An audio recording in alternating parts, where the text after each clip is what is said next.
Hey, everybody. Welcome back to the Son of a Blitch podcast. I'm your host, George Blitch, and I just wrapped up an amazing conversation with Eli Cairo of Olympia Provisions.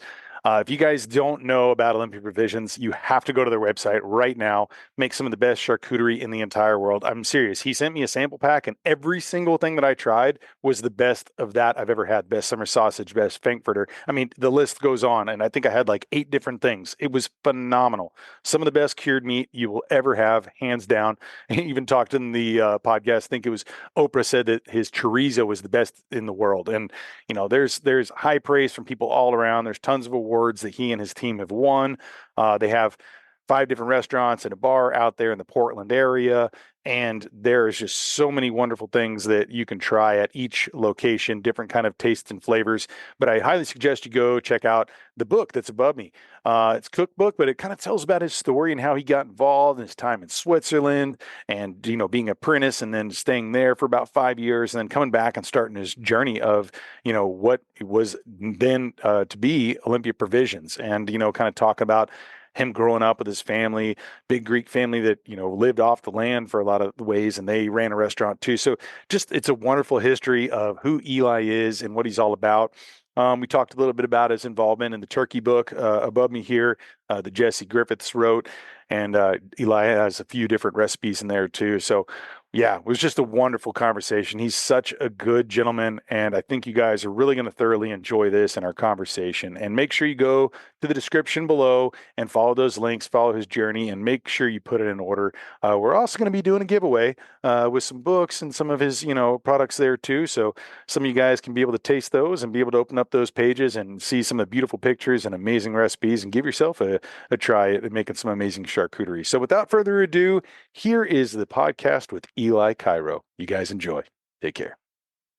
Hey Eli, how you doing today, man? Good, my friend. How are you? Nice to see you. Fantastic, fantastic. Good to see you too, man. I'm excited to really go into all sorts of conversations with you. I mean, we're going to be talking turkey.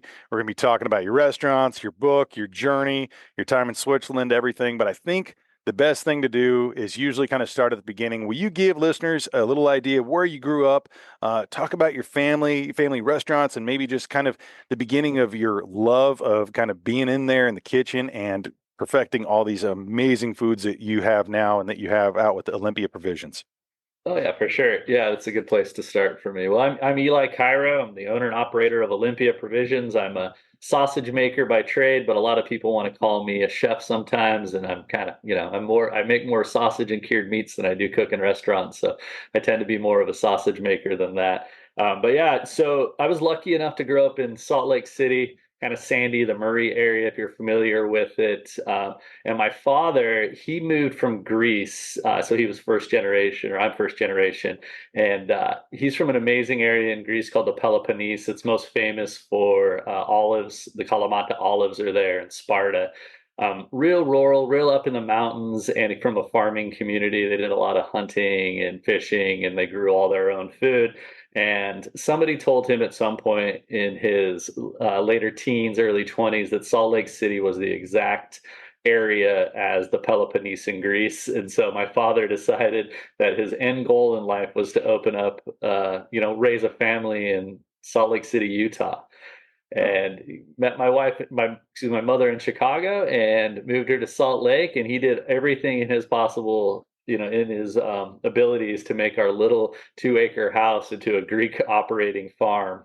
And of course, like classic Greek Americans, he opened up 2 Greek American cafes, kind of like I'm sure you're familiar of them. They're real big on the East Coast too, but like those awesome Greek cafes where you can get a Denver omelet, but at the same time you can get like the best spanakopita you've ever had, or like you'll get a perfect burger alongside with the euro.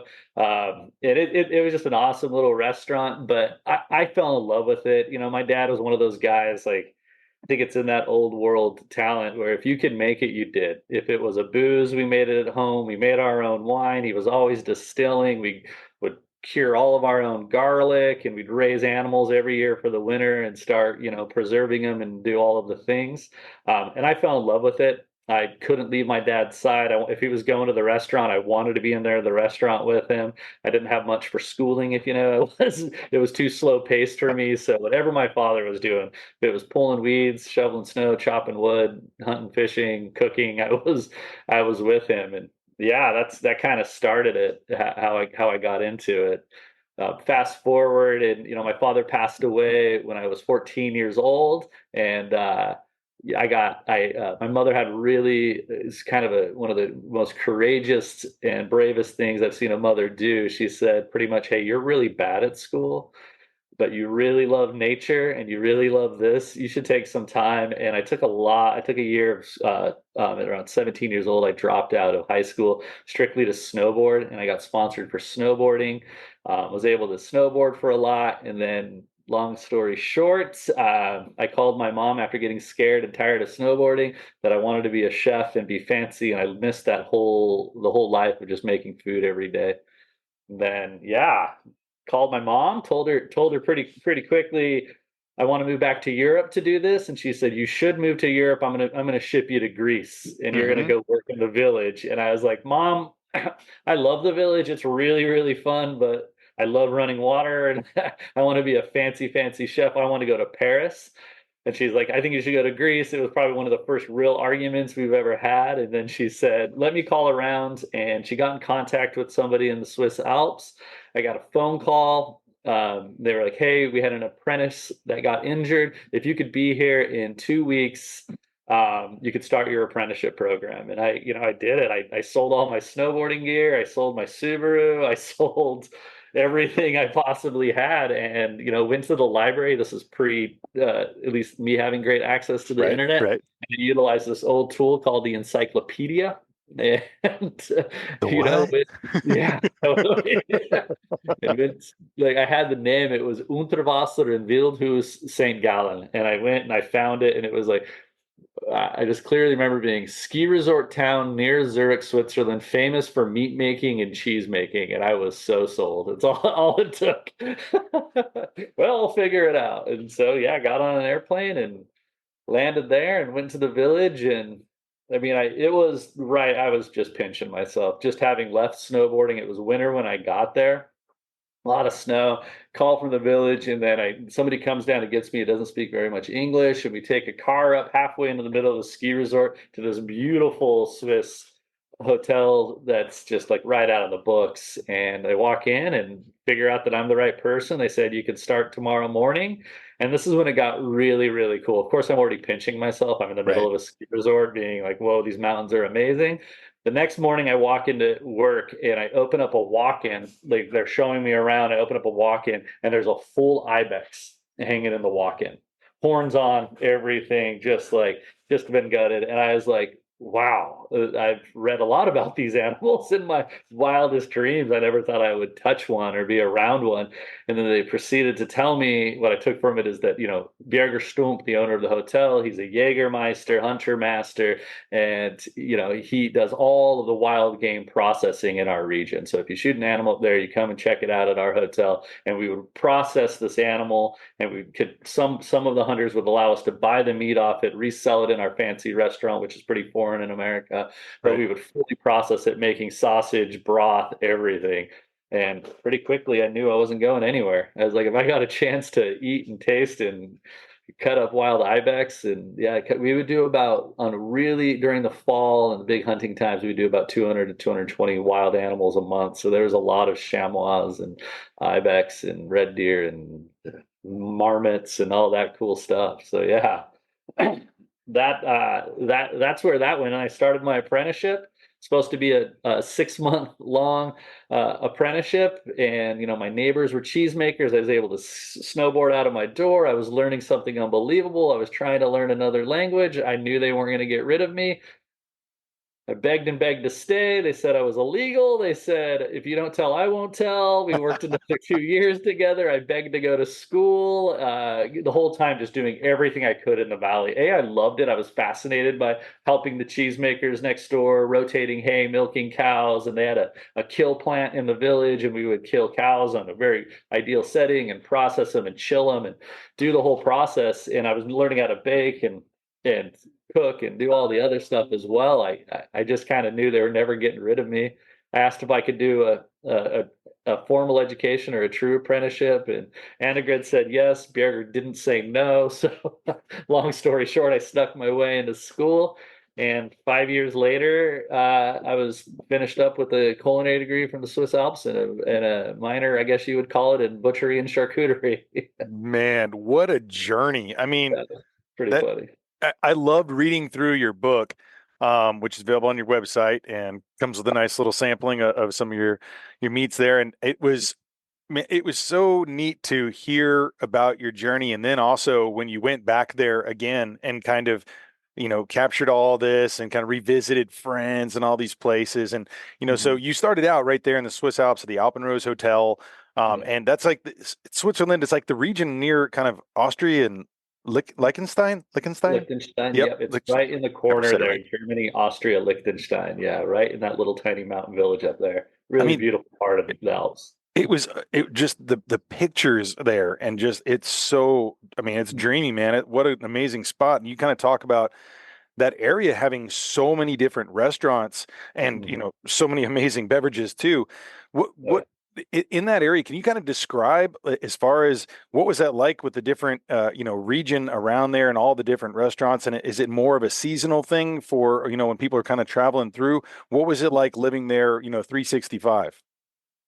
Yeah, the region itself it's perfectly located for where Zurich is and the Germany border. They can come over to Switzerland pretty easy, and it's also the first kind of mountains that are right there, and they're very very famous for cheese making. Hmm. Appenzeller cheese is the ridge right over, so it's very famous, and people always come down there year round to experience the cheese and the proximity to the big cities and it in the wintertime, which I thought fascinating enough when I was there. In America, I was like that guy that didn't want to go into the lodge. I wanted to get as many turns as I possibly could, always pushing myself. And then, kind of the first day I went snowboarding, it was with other Swiss people. It was a big dump day, powder day, and I'm like, oh, this is gonna rule. And we get up to the top of the mountain, and I was like ready to roll. And they're like, no, no, no, my friend, we're going skiing. We got to go get a fresh croissant and a coffee with plum liquor in it.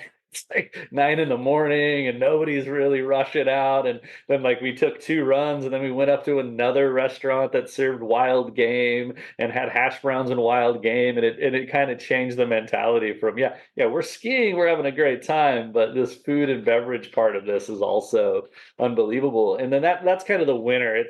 There's 3 ski resorts. I think they have like 15 different lodges you could ski, and it would be almost impossible to hit them all in one day, even though multiple times we tried to have a beer and ski to every which one of them in my Right. younger days.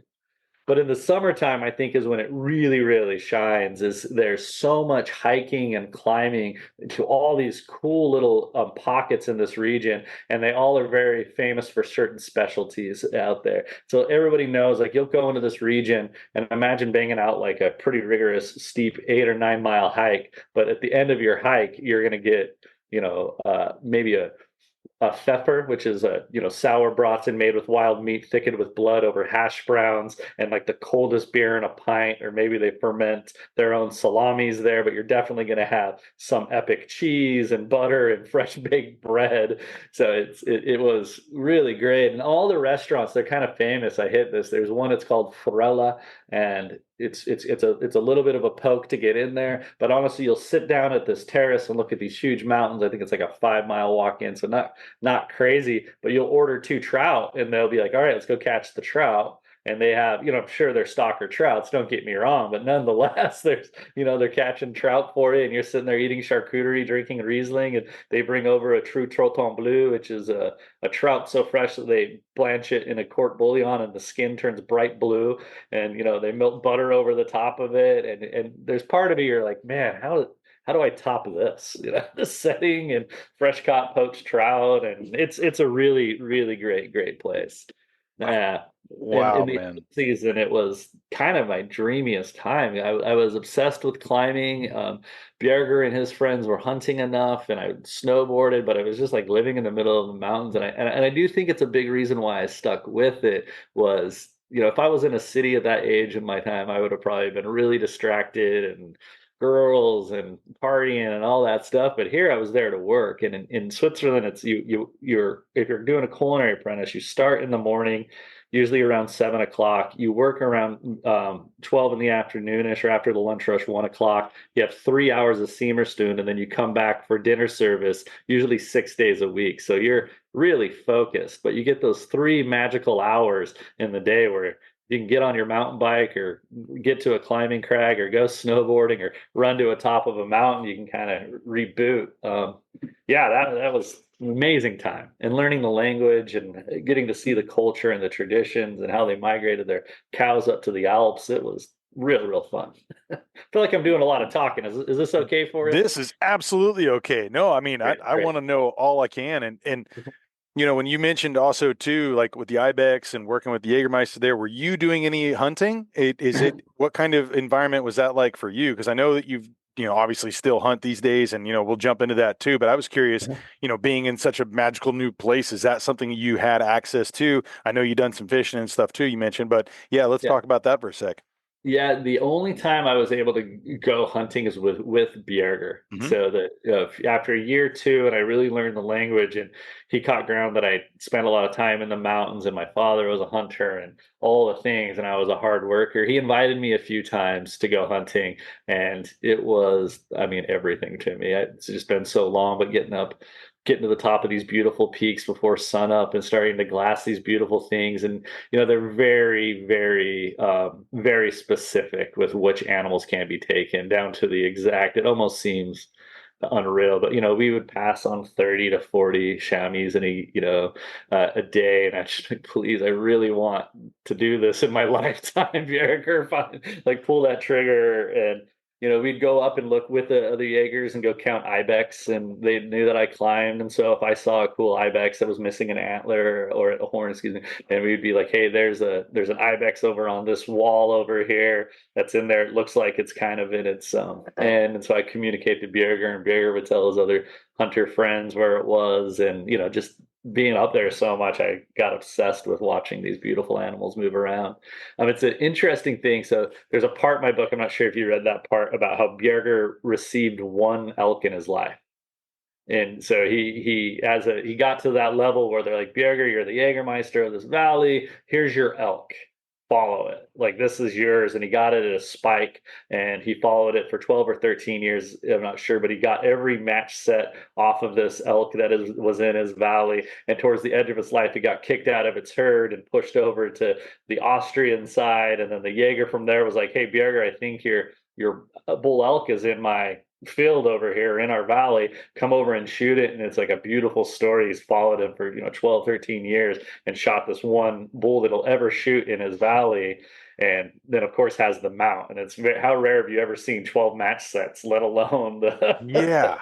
the one animal? And so you see all of it, and they have a big respect for it. It's the eating culture. This is a fun part about the Alpenrose as like a restaurant. You could come there during the fall season, and you could order like a chamois steak, like a back of a chamois, and a steinbuck, and a deer, and an elk, or possibly a marmot sausage by the ounce.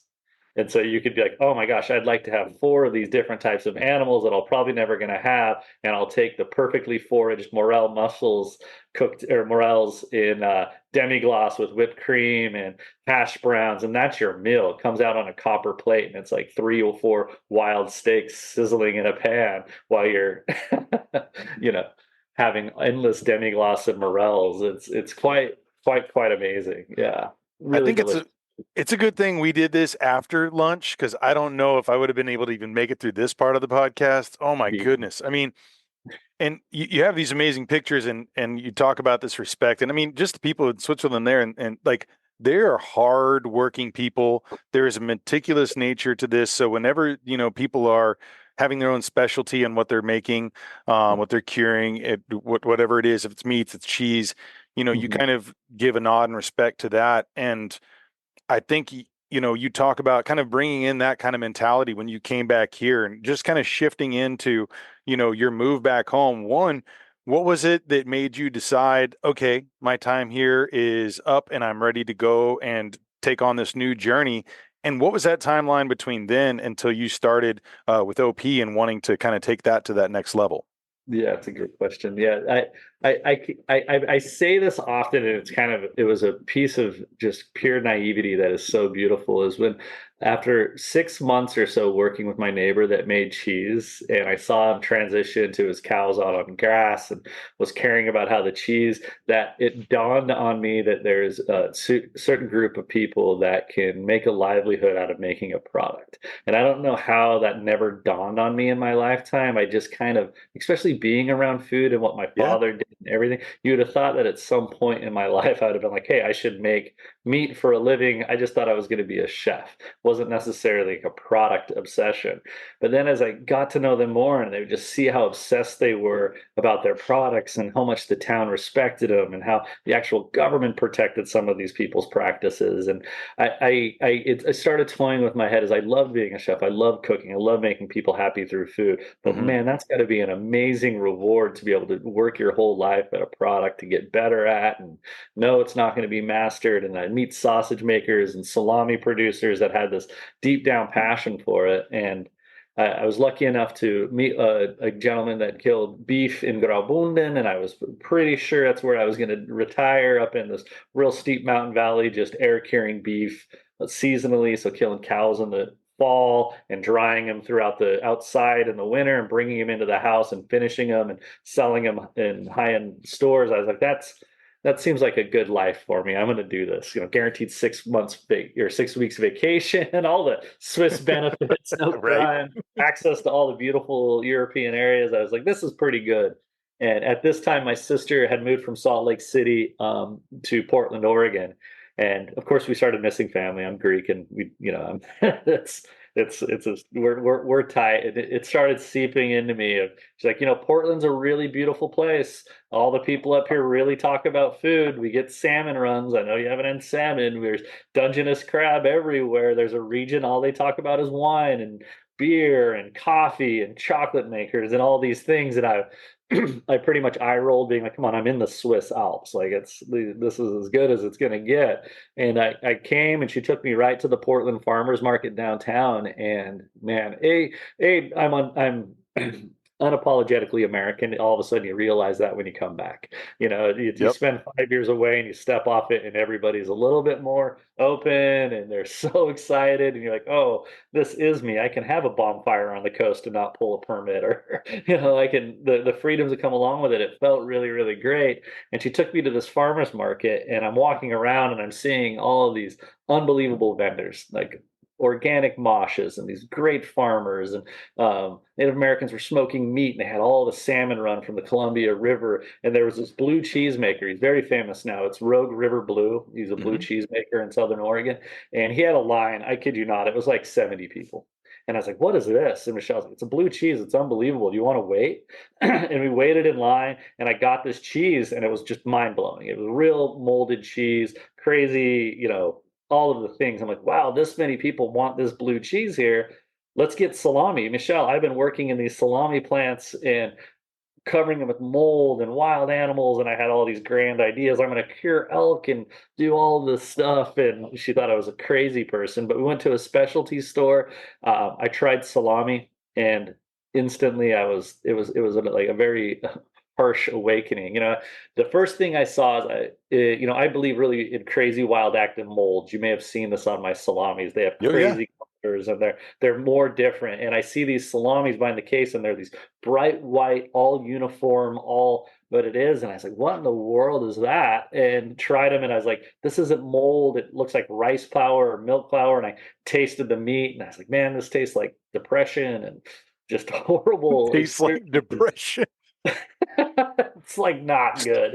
It didn't get me, and told her right then and there, if there's not a meat maker in Oregon, I'm gonna come back and I'm gonna make salami the way I wanted to. But yeah, I came back completely broke, borrowed money from my sister, lived in her basement, and she told me, "I'm not willing to open up a USDA meat plant yet. You should probably get a job." So I used the culinary background to get a chef job while I was working with the USDA on the weekends and the nights to eventually, what would it take to open up a naturally fermented and never heat treated shelf stable salami plant? Slowly but surely worked through that. In 2009, it's kind of a fascinating little fact on it. I was a one man employee. I think it was 700 square feet meat plant, and I did about 200 pounds of salami a week, or sausage and salami a week. Tiny, tiny, tiny production. But I was the first person in the history of the state to be able to do that, make fermented salamis and ship it over state lines. So yeah, that was pretty fun. That's awesome, man. Well, I Thanks. mean, and I like how she said, I'm not ready to start the USDA meat plant yet. Like she believed in this idea that you had. And eventually, I mean, y'all business up, partnered up, and I know there's some other friends and that have, that, kind of like family that have joined since then, and kind of that the culmination of this idea. And then you kind Mhm. of took it to another level. Because I mean, what was it? So you had this, 700 square foot, spot first, and Uh-huh. then there was quite an evolution of spaces and places, and then restaurants. So if you can maybe walk me through that timeline of the business development and kind of how that continued to grow, and also maybe, what was that like for, the community around you as you were kind of bringing in a product that was totally different in the sense of like it didn't taste like depression. It tasted like true happiness and bliss. So yeah, I'm Yeah. curious about that kind of that timeline and how that kind of shifted and moved Yeah, about. that's a great question. Yeah, so in that first year in that little tiny plant, I got way over my head. I was didn't have any money, as we've stated. And I didn't have enough money to hire employees or so on. And we connected it to a restaurant that was right next door in this real industrial area in inner southeast Portland. And I was doing all the butchering, doing all the cutting, doing all the USDA work, working the farmers markets, trying to help out in the restaurant whenever I could at the same time, still not making any money. And I was kind of on my like very last straw. And I went to my sister and I said, I don't know, maybe I should just be a barista or go back to being a chef. I'm not sure if what's going to happen here. And she mentioned this amazing award group called the Good Food Awards. And the Good Food Awards is an amazing organization that not only do you have to produce food, but it has to have a positive impact in your community or environment, or have something. It just can't just be delicious. It has to be trackable that it's done the right way. And I was like, I'm never going to win that. Like that seems so. I was just in a bad place, right? You work that hard, you do that much, you see no light, you become a different human being. And my sister entered four of my products of it. Long story short, I beat everybody in my category. I swept the category. All my products won. I borrowed more money to go to San Francisco to sell the product at the Ferry Building, and it was like right out of a beer commercial or a movie. And it was just like people coming up to me wanting to buy all of my product. I sold out in 2 hours and had a stack of business cards like that big of people being like, "Hey, can I get a wholesale app? Can I X, Y, and Z?" And I came back to my sister and it's like, "Look at this. They love it. It could work." And she saw it. She believed in me, and she's like, "Well, what's the next steps?" Mind you, she's brilliant. I haven't even began on that part. She has a master's degree in business. She is so hardworking. She's so freaking smart. And at this time, she was running the finances for the power company up here. So big job, big money, doing the thing. And her little brother has this hobby kitchen making sausage. And she believed in it, and we did some more strategic stuff. Borrowed money from my mom, got another one, moved to my next plant, hired my first two employees that year, Josh and Paul, which are with me still to this day. And we Nice. kept growing, and we kept building, and every year we kept winning more awards and big and building bigger companies. My sister was very adamant about how idealistic I am and what my product's weird and how I can have positive impact, and stay to my core values of quality first. And she's like, you're not the guy that wants to bring on outside investors.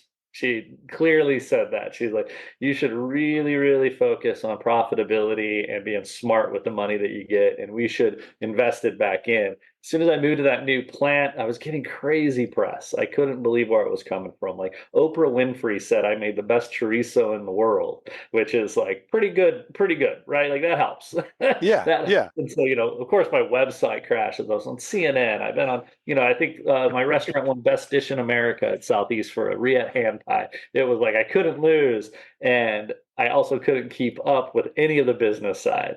And so my sister was kind of harping on me, being like, "Hey, man, your website crashed, and you have all this media, and you're missing all this opportunity." And I was like, Michelle, I think our website crashed. And she's like, "What are you saying here?" I was like, I can't do it. I mean, I'm great at making sausages, and I can talk and sell, and I love it, and I can organize a USDA meat plant, keep it clean, but I can't do the back end stuff." And she freaking quit her job and moved into the meat plant with me in this little tiny restaurant and walked away from a real salary. And it's been the two of us plus my, the business partners and everybody, but we've been here every day ever since, building this thing as it goes. And to fast forward to where we're at now, I'm in uh 58,000 square foot meat plant. I do right over 1 million pounds of salami and sausages a year. I export to Canada, Japan, Puerto Rico. I have 6 restaurants. We have about 160 employees. And out of all of that, we're the nation's leader in Good Food Awards now in any category.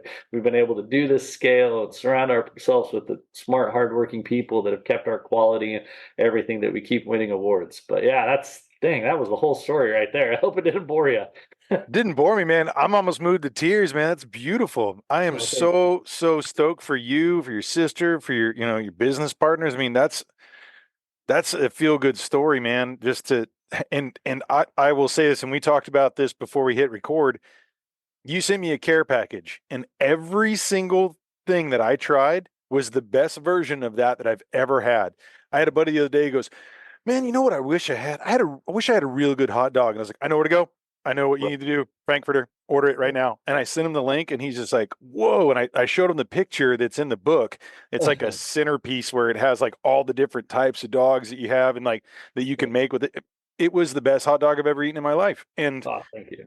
well, proper term Frankfurter, but it was phenomenal, man. And every single thing that I've had. So I can only imagine the things I haven't sampled yet are probably going to be added to that list. So when you talk about it leading these, good food awards and being at the top of the class and you getting this type of attention and, really a community, following of what you're doing, it's amazing. And you've Thank created you. so many Great. businesses here. I love it, man. And Thank you.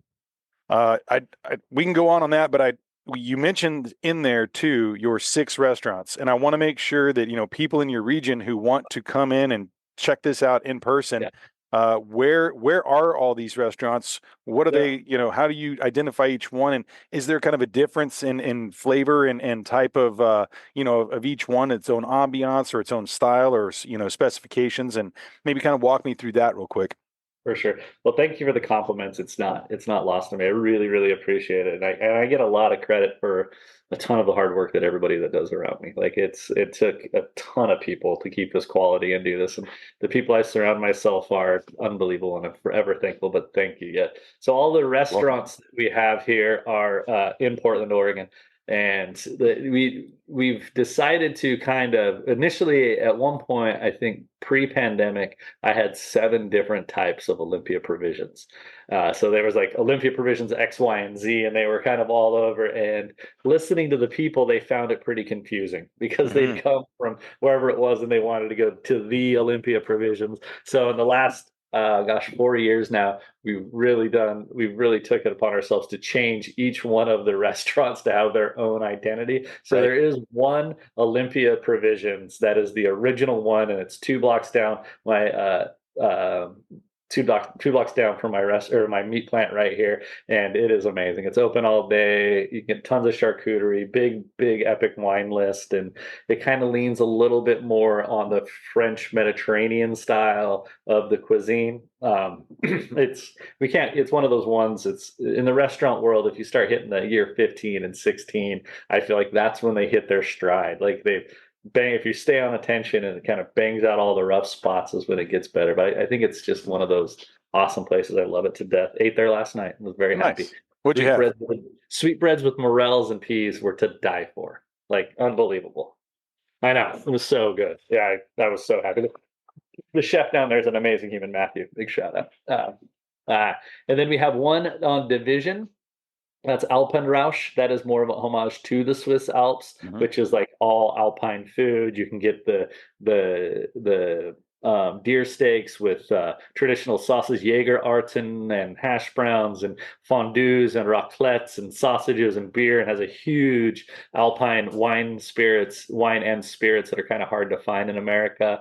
We have an amazing wood fire Spanish restaurant, all beautiful hearth. My business partner Nate Tilden made just epic Spanish food over wood fire. We have an Italian place that is really high end, awesome Italian steakhouse, super traditional, and then that ties into a more laid back, casual bar. All right, 1, 2, 3, 4, 5 plus a bar. There you go.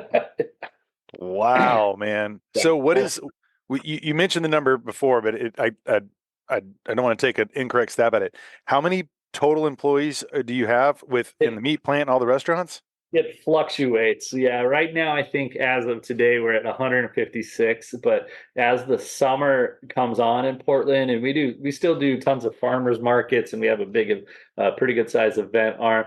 Probably in a couple months we always butt up right around that 200 mark sometimes, and we'll see how this year goes. But yeah, it's a lot of awesome people. Do you have plans to expand it even further to that next level, or you ever see yourself kind of moving out of the industry, or is it better to keep it close by so you can kind of watch your children grow? The restaurants, we toy with it. I'm lucky. It's this interesting situation we get ourselves in, is you surround yourself with so many epic, talented people that you have to show them growth, and it's not always financial growth. Like, you can lose talent to people that just want it harder and more challenge. So I would never say we wouldn't, because if we find the absolute right operator that is so aligned with our core values and is driven like this, and they have an opportunity that they're eager to do, we could. It's not big on my to-dos to move to LA and spread across every which way that I could. We've had tons of offers and we've entertained it, and it's, as of now, it's easier to keep them here. But my main focus is in the meat plant personally, as an operator, and building my network of farmers, and just keep getting better, and really kind of showing America what a quality meat company can do from a responsible sourcing area, and having positive impact. And there's a pretty big narrative right now that meat is so bad, and I agree with this in a lot of the sense. The current way a lot of the pork and dairy industry is raised is not the way we can do this sustainably. So I'd really like to be able to focus on that and get that narrative out there, that there is a proper way and a good way, and you can support positive agriculture with the right farmers and the right meat makers. And so that's kind of where I'm really focusing and growing on, to be honest with you. Yeah, well, and I know that, when you talk about those core values and making sure you're having the best ingredients for the final product and that best experience for that end user, and there's so much that goes into that. But I've seen you seen some posts, and even reading in your book there, talking about the idea of starting with that, of the best ingredients and getting the best products. And and I guess it kind of ties in too, where you, like you were talking about the award too, they want to be able to trace back what that's done within the community, and it's not just something that's delicious, but it's not just the feel good, it is good, like bringing in the best ingredients. And so talk to me a little bit about how you've done some of your sourcing of some of these ingredients, the meats that you're pulling in, that you're working with. And then I want to dive into what happens within the meat plant, because I'm fascinated with that too. So if we can kind of maybe string that thread there, and we can kind of go from there. No problem yet. A good place to start is my first two original employees, Josh Graves and Paul Opliger. When they have a meat background, and they're amazing human beings, and they really latched on to what we were doing when we agreed to try to make the best meat in the world, not only America. And there's a huge history of quality meats that are the best in the world. And if you take Spain, for example, if you're familiar with the Iberico pork and the amazing protection, what you go into that raw ingredient, they're pasture raised single breeds, protected and raised under these beautiful acorn trees, or oaks, to eat acorns. And what it would really take to make the best in the world would go to that practice, to be able to have pigs that live borderline of wildlife with a supplemented diet, that are the genetics are done and they have positive impact, and that we've always strived to. Like, and you step back and you look at where the meat industry is in America. For the pork industry alone, right, it's 98% of all animals are raised in confinement. They never see the light of day. They don't have much room to turn around. You have to use antibiotics. And I understand, I don't mean to poo-poo any farmer out there. That's just like, that's hard living, and that's what that is. But some of the perception that people are getting is that they're getting this pig on a pasture from a small farm, and they're just getting dope. And so a lot of our life is to really trying to change that narrative to show, hey, this is what a transparent meat company can. And so ever since 2009, I've been working with small farms, trying to get them up to size. They're failing a lot, trying harder, working with Whole Foods, working with bigger partners to kind of get this up to scale in my local kill plant here, Carlton. And now I have quite a great network of farmers up here that are all GAP for Global Animal Partnership. That is an auditing body that goes in there and says that the farmer is doing what they're doing, and they have their pigs on pasture and they're using them to improve their their farm, their land, and also in the end making me the best product I've ever made in my entire life, in a big step forward, which is just so happy. And one of the things you said is that's unique about my meat plant here is the meat industry is very, especially the charcuterie industry and the value added meat industry, there's a lot of them that are specialists at one thing. Like, you may be a really great sausage maker, you might be a really great salami producer, or you might be a bacon producer, but there's very few that are doing everything in house. So if you come into my meat plant, which I can't wait to show you around, George, it'll be great. There's huge smoke houses. We're dry fermenting thousands and thousands of pounds of meat. We're making pates. We're brining. We're grinding. We're butchering. It's kind of what you would think a meat company would be. And this has really allowed me to be a flexible meat company in that way. I don't know of very many meat companies in America of this scale that are doing it all. The vast majority of them are using a co-packer and putting their brand all over stuff. But what that's really happened for me is pushing ourselves to fully utilize and not waste and have the capacity to grow these networks. It's kind of a unique thing in the American industry to be able to be like a full carcass utilization on a charcuterie plant that's hopefully producing the highest quality as well, doing it the most responsible is kind of amazing. I mean, I have a 50 horsepower, 50 amp grinder here that looks like a Volkswagen bus that I grind every piece of bone, skin, feet, head into a puree and stuff into casings and dry them out for dog treats, so I don't waste anything from these farms. And I don't know of a fancy meat maker that's doing, I would say, borderline silly things like that, but trying to make it a viable effort so I can actually promote these farmers and do these type of things. So yeah, it's this meat plant. I think I say a little bit in my cookbook. I've always built it that I wouldn't mind taking anybody that taught me anything to kind of walk through my plant and be like, wow, this is awesome. You made it quality first, not margin first, not speed first. If we can make it better, we would. I don't use liquid smoke because we know what that tastes like. You can make a frankfurter in a natural casing and smoke it over real apple wood and distribute it across the nation. We've proved that. I can make a summer sausage that's slow fermented, hand dipped in wax, and sell it across the nation. And those are the products that really inspire us to work harder and do the things that we do. It's I get less inspired if somebody ever comes to me and is like, hey, hit this price point and don't worry about the sourcing for it. To me, Right. that romance died immediately, and I don't even know how to do that. So Well, go ahead. go ahead. No, I no, was, please. I was going to say, it sounded like too, like you growing up and with your family and having the restaurants and then going. I mean, you knew you were going to have in some capacity this once you decided to say goodbye to Burton and move on and get out there to Switzerland. But I think the enrichment of probably your family life and then going in and seeing all these people working to such a meticulous hardworking lifestyle there and perfecting sometimes like you had talked about in your book, there's sometimes this person made this the best and that was that was their one like niche, like that was the best thing that was in that region that person made. It was this whatever it was, and I'm just baffled by the ability of you to then come back here and have I don't even how many total products do you have that you have going out? I think we're at like the 85 SKUs, separate SKUs here. That's a lot of products. Yeah. That's a ton, but you put that meticulous, focus on each one, and really, you talked about it too in the book. It's like once you've got kind of the recipe on this, it's not about like it's this, and you're making sure that every single time someone takes a bite out of that, whether it's now, a year from now, it's the same thing, and Mhm. you're reproducing this quality to just the nth degree. And I just find that so fascinating that what you've turned around to do. And I guess let's roll this into like the idea of like the meat plant there. What does it look like? I mean, you have different things curing at particular temperatures. Is there things that are sectioned off? You're walking through the front door. Walk us through like what that looks like, and then maybe we can supplement with some pictures so people can like maybe get a visual Yeah. cue on this. Oh, for sure. There's plenty of videos of this place for sure.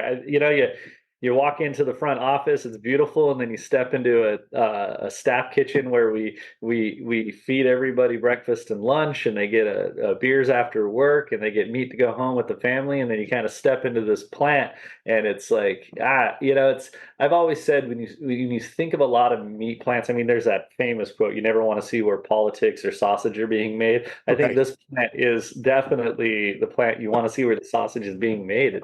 It's like a real big, beautiful kitchen. It's music's playing, there's stuffers going, there's smokehouses blaring. We're still handpicking herbs every single day for our sausages. If we're grinding spices, you're grinding the morning of. There's walk-in coolers where we're hand butchering everything and making sure it's nice and organized, and QA checks and fancy machines packaging. And then you walk into these big other rooms where meat is fermenting, and that could be up to 8,000 pounds in a day of just fermenting sausages. And then you step into the next one that could hold 50,000 pounds of salamis covered in live active molds, and a crazy wild environment. And then it's just I think there's a lot of, you got to be obsessed with manufacturing and how things come to market to be able to stick to this thing. Cause I often walk back there and I'm pinching myself all the time of like, wow, we're actually doing this under the guise of the USDA here daily, and the silica audits and to those high safety standards, and it's happening, and people are happy and saying please and thank yous, and the morale's pretty positive, and it's just a fascinating place. I'm very, as you can imagine, I'm very proud of it. It's we have the mentality. We have our shop here where we do all the stainless steel aluminum welding, and we do all the wood cutting for the restaurants, and it's a lot of making is being done behind these doors. Wow. Pretty Wow. fun, and I, it tastes really good.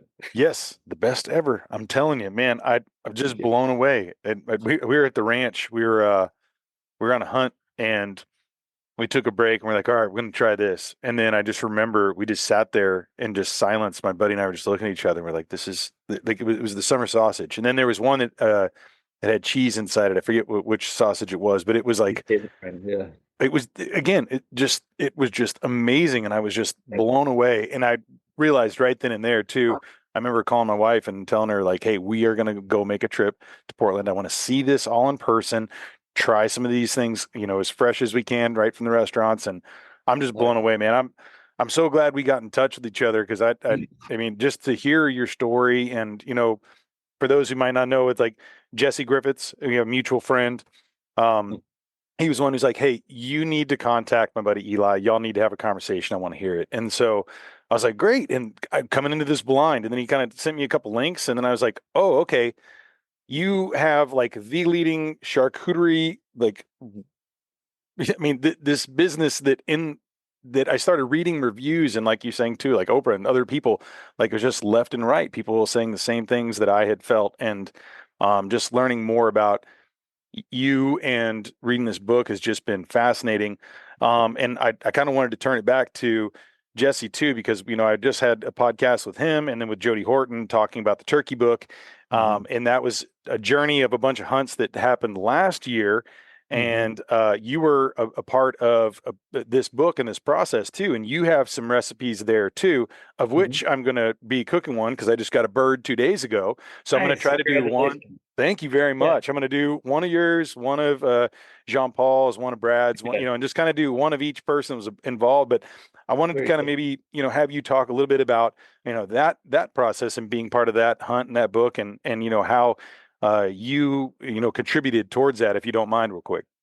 Oh yeah, for sure. But I was a huge fan of Jesse's, of course. Like, as a person that's made food your whole life, you get to watch a lot of cooking, hunting videos happen out there, and some of them you're like, man, they need to focus on shooting and not necessarily cooking, and that's just you just see it. It's in you. Yeah. You Yep. cook your whole life. You're like that is unique. If you see Jesse cook or you see Jesse make something, and you can be like, man, that guy.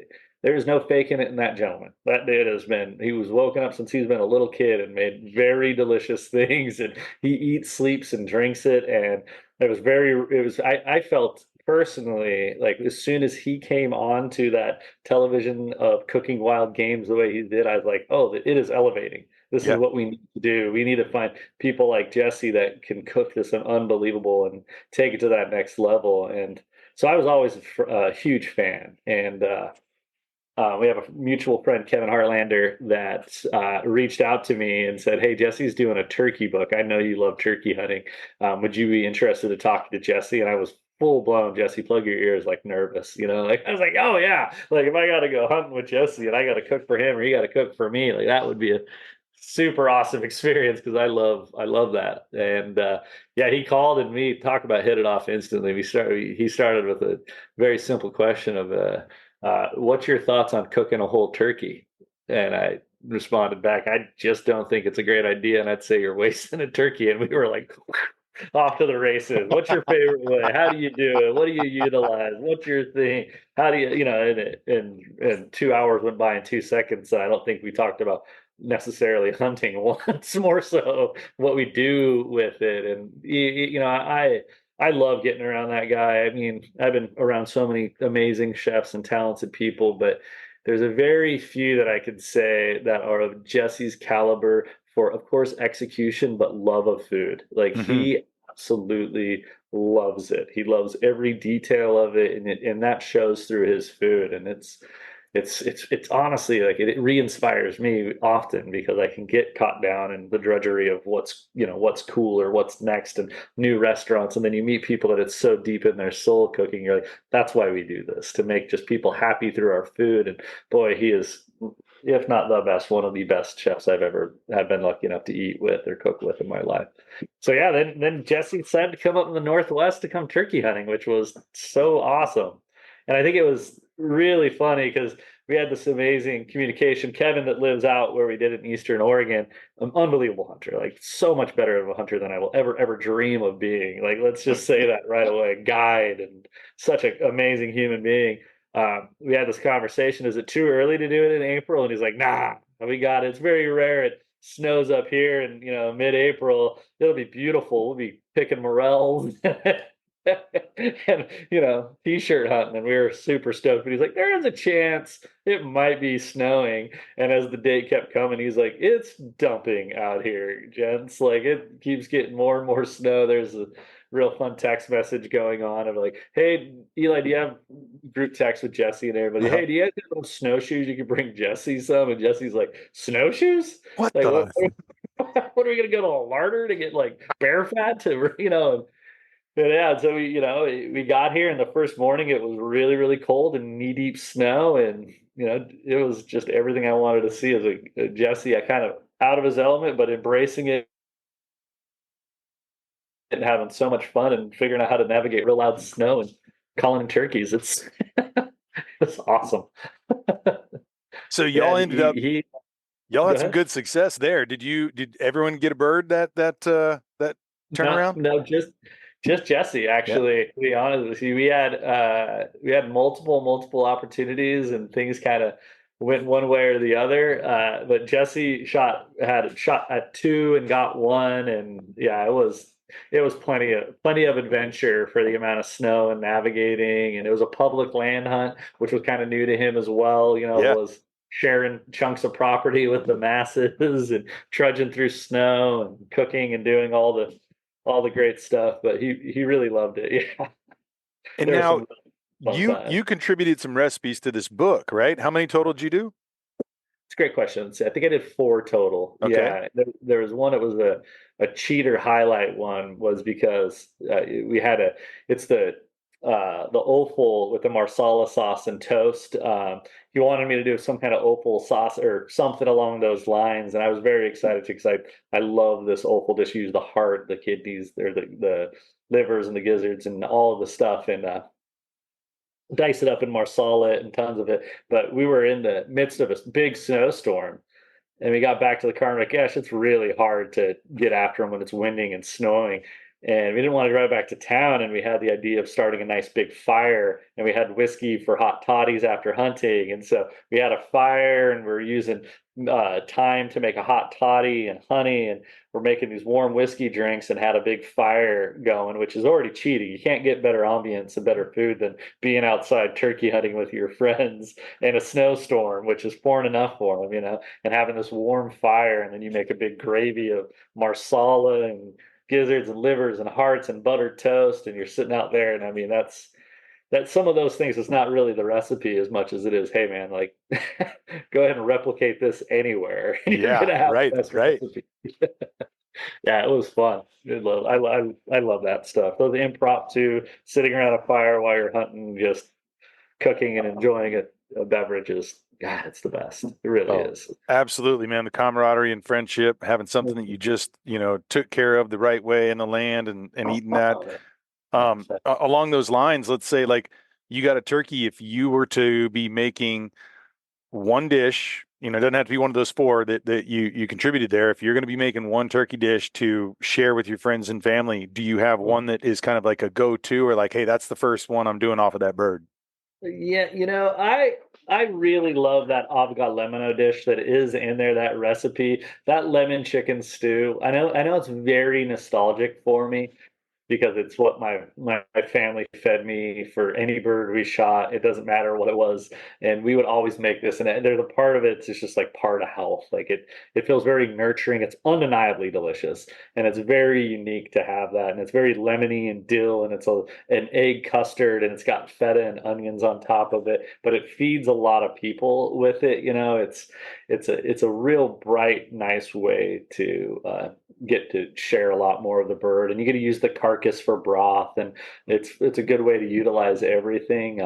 And my wife loves it, so it's like it's Yeah, my go-to at all win-win. times. And I'm like, points immediately. But I just love turkeys too. I mean, they are some of the most unbelievably delicious any which ways you can kind of get it. They are so fascinatingly delicious. I love them. Well, and you just came down to Texas here Yeah, and we had the did some best hunting time. here with Jesse as well, kind of packing onto that. Well, tell me about that experience for you. Is that your first time hunting turkeys in Texas? Sure. Well, it's first time hunting in Texas. Yeah, I've Okay. never been I've been to Austin, of course, for work and a few Hmm. other places, always on the selling. And I think I've been on Travis Lake one time and saw turtles and was baffled by it. And I've always been really into the idea of getting out to that countryside. And man, I loved it. I had so much fun. It was everything I could imagine. Nobody told me how pretty Texas is in the spring. Like, Oh, holy smokes, those wildflowers it yep. was so unbelievably green and just fields of blue and unbelievable flowers and these cactuses and the oaks and just everything. It's like, I'm sure you've done this many times in your life. You kind of picture what a hunt will be like or where it's at, and you have it built up, but you try to keep it under wraps. Like, you don't want to get too excited and overpromise what it is. And like the second we started driving out to where we were going, and it was just way prettier, way cooler, everything about it. Like the food was better, the tacos were better, the camaraderie was better. Everybody got turkeys. They were gobbling like crazy. We had tons of opportunities. We all got birds, and we were frying them in beef fat at the end of the day, drinking delicious wine. It was, I don't know how I would do it better, Jesse. Tell you the truth. Jesse, if you listen to this, 5 stars. Yeah. I'll go on your Yelp page. Texas turkey hunting tours with Jesse Green. There Yeah, you go. yeah, Highly exactly. recommended. Oh Highly man. recommend.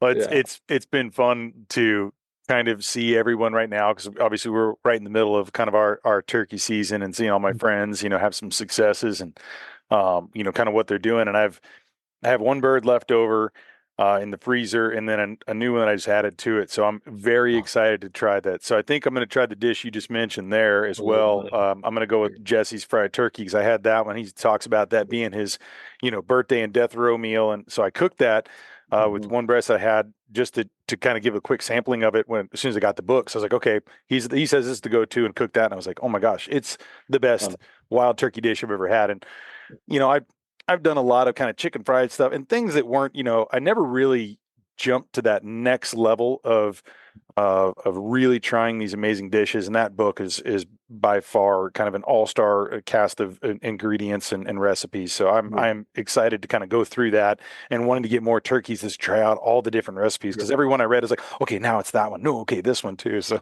it's exciting. What a what a brilliant idea he had with that book. Yes. It takes an amazing, humble human to surround yourself with like a bunch of really talented chefs and hunters and be like, hey, there's so much to learn in this. And the book is just it's going to be a masterpiece forever. I can't believe the writing he does. He's so humble. You never knew Yeah. he was such a great storyteller. And of course, he can incorporate food and writing. So it wins on everything. And the chefs and the people he ate with, he did such a great job of capturing the recipes and promoting what the dishes are. And gosh, it's like a mouth-watering hunting book, where you just want to Yeah. sit, read, and cook and repeat and get you excited for turkey hunting. And like it's sitting next to when was the last time I had a cookbook literally on my nightstand?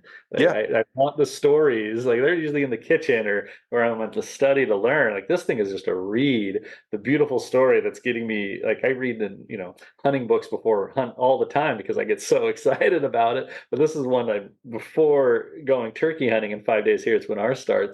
You're already reading this book as like just fun for a hunt, and Yeah. then you get into the recipes, which are 5 stars and some of the most delicious food I've ever seen from all sorts of talented chefs. So yeah, it's an amazing book. I'm gonna go ahead and say it better win some awards. Let's go, Yeah. people. Oh, if it doesn't win another James Beard Award like the Hog Book did, then there's something We're gonna wrong, burn it down. or there's something really good out there too. Because this is hands down, it's just one of the best. And I was lucky enough too, because when you sent me your book, I also had like the turkey book right around the same time. So those backpacked each other. Like I was one and then to the other. So I had cookbook on my nightstand for like 3 weeks. And even when I finished one, I picked up the other and then I went back to the other. Like I read them both cover to cover twice and just was blown away. And it inspired me to try to up my game and whatever I'm doing. I was just like, man, these two guys are doing so many amazing things, putting out some of the best stuff out there in the world that I can imagine. I was just, I'm so happy that you sent me that and we got connected, man. It's been enriching to kind of learn more about your journey and to be Oh, able to thank you. sample the best damn meat that I've ever had. I mean, you Oh, thank you. Thank you. Yeah, incredible. what Jesse's doing with his books and making it food is it's so important for what America has going in the cooking wild game world. I want him to keep doing them in every which way. Man, I mean, I know you know him pretty well, but I want to start a campaign for him to do a freshwater fish book. That gentleman and his excitement for fishing freshwater and the way he goes about cooking it is like if he did that, it would change the game in what people are eating out here because he is just has such an amazing ability to make food taste so good that's caught. And gosh, he loves to fish himself some freshwater and I'm Oh sure yeah. saltwater. Oh yeah. No, Plenty of salt in the books. I'm, hearing about like with the wildbooks.com and hosting both of their, those Uh-huh. books that they've been a part of through St. John Press and him and Jody and just, that there's more coming. And I'm just so excited to see what's next, but it's like simmering in what this is now and, getting to see the success of this book taking off has been great. And, Oh yeah. um, I'm hoping too, that, our listeners, I want to get some of your books in their hands too. So hoping we can kind of maybe do some type of giveaway with that Of and have course. Yeah, people heck just, yeah. because it is something that I love that your book, I feel like it takes, the idea of someone going into making, charcuterie and curing some of these meats, if you haven't done that and you've just cooked stuff before, and this idea of a whole new process, it can be very, overwhelming, I think, for some people to take that step. And I think you break it down in such a way that it almost invites the listener and the reader to take, a journey with it and be like, okay, I'm going to try this. And Yeah. I guess, I was, curious too. There's got to be people that have come to you with that and like, hey, I want to try to have my hand at this, knowing they're not going to make it to that nth degree of, this perfection, but they want to, dive into this new way of like curing these meats.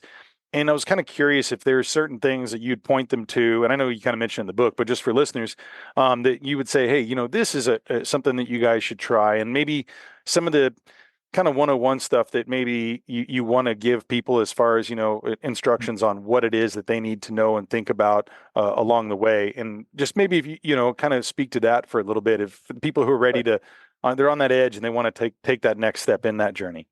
Yeah, exactly. I think the most common thing that somebody says is they're, hey, I want to make prosciutto or salami, and they've yet to make the more simple things. And the way I laid my book out is I really wanted people to understand that there's almost as much craft, if not as much craft, in just the basic charcuterie, and it's way more enjoyable than dealing with fermenting and drying and building dry spaces and smokehouses.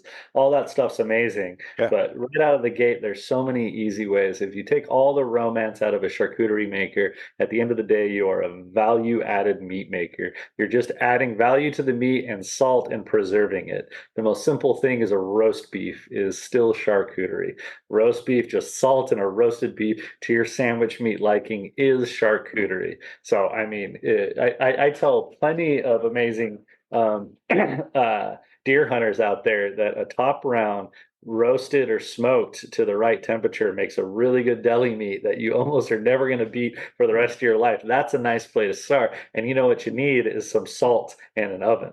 Like you can start very basically, and then learning the facts of preservation with curing in a confit and using animal fats to slowly cook tough cuts and turning those into a pate. And if you eventually get to the grinder operation, make a few pates. Like there's nothing wrong with utilizing offal and making the texture and failing. You're not risking anything. And then eventually get yourself into a stuffer, and then maybe start making yourself a bratwurst or a breakfast sausage, and then start casing those. And then if you still get to it, then go ahead and put them on the Traeger or get a smokehouse and start smoking sausages. And slowly but surely, like enjoying that process of curing meats, you're going to learn a lot more than jumping right into the most difficult task of fermenting salami and dry curing a product that's going to take you a year to enjoy.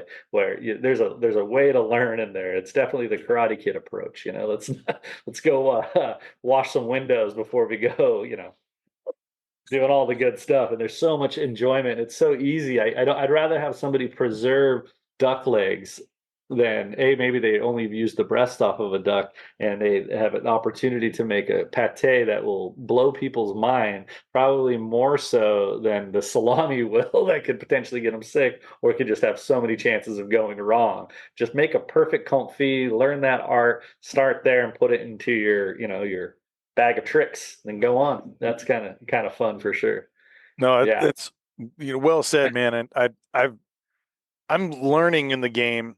I had a buddy who was like, we did a country pate this last year, and Cool. using, I think, 4 or 5 different animals that we got from the ranches and the hunts. And it's just a fun thing to do, like being, okay, cool, we're going to try this. And, knowing, hey, it could fail, we're going to find out. And it was just delicious. And it just kind of re-inspired me to take another step with that too. So That's I'm, it. I'm very, I'm very excited to be trying out a lot of things in your book. And I've already got some that, little sticky notes on the book back here. And, Oh, I'm like, cool. okay, I'm going to go to this page. I'm going to do this. So I'm very excited. And I know Yeah. listeners, you guys got to go check it out.